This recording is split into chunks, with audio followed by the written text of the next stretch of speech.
As a tear magnifies grief, as laughter magnifies humor, as a smile magnifies joy, so worship magnifies God. But what actually is worship? Is it something we do on Sunday at worship service? Is it something that we've decided that God has... Is it something we do when we've decided that God has lived up to our expectations? Webster defines worship as extravagant respect, honor, or devotion. That definition reminds me of our neighbor boy up the street. He has this car, not just any car. First, he lowered it. Some cruiser it was. Then he raised it. Then he went with something in between. That car would raise up and down with a musical horn. It was some outfit. He smashed it, and then he came up with a Volkswagen. It had no hood, chrome all over it. That's gone, and now it's a truck. He's so proud. As he struts by our yard, hide it under a bushel? No. Remember that song for the children? Now it's out for everybody to see, and he's very proud of it.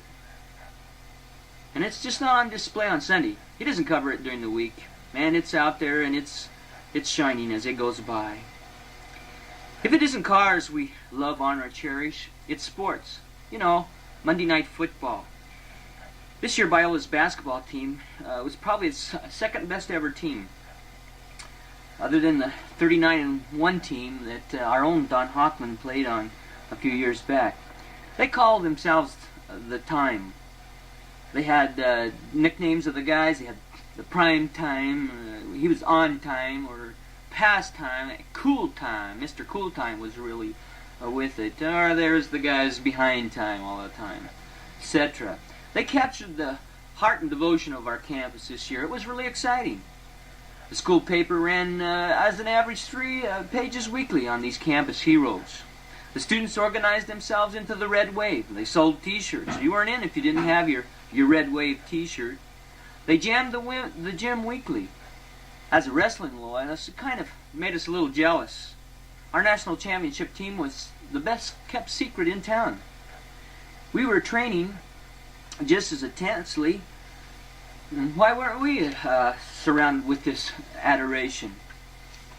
You know, I think there's 3 reasons. First, our students didn't understand our sport. The complicated scoring system seems to get worse every year. I think there's something like 25 criteria for stalling. If the bottom guy doesn't improve his position, he's stalling. If the top guy doesn't go for the pin, he's stalling. Sometimes I don't know who is stalling, and sometimes the official doesn't either. Second, they never see us wrestle. We had a very poor home schedule this year. Third, they never read about our achievements, or the achievements of our talented wrestlers, or of our talented wrestlers. You know, enthusiasm comes with getting to know about people, about teams. Enthusiasm for worship comes with getting to know Jesus. That's why worship is difficult.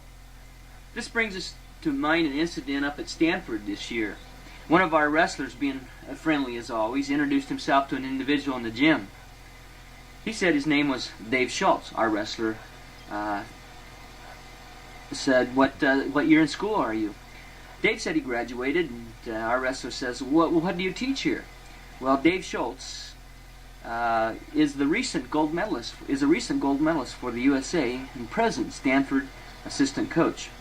You know, sometimes I think the Lord feels like our wrestling team did, or like Dave must have felt when he wasn't even recognized by a college wrestler, even after revealing his name. We've chosen a winning team and don't even realize the victory, the ramifications of that choice. What a coach we have. But we don't see his awesome love, his great compassion, his wonderful grace. Is the season going to be over before you and I realize we're pursuing a winning game plan? Lose out on the joy of a victorious Christian life? Every year at the national finals, I climb to the top of the stadium, the top of the gym. I see the 20 finalists. There's a goal, the highest possible achievement in college wrestling, to make it to the finals. I realize the commitment that was made to get there, having been there only twice in 13 years of coaching. It amazes me that man could put so much for human achievement. I have to search my soul. for such little devotion to God-like fruit. Let's take the focus off our cars, our sports heroes, our job, etc.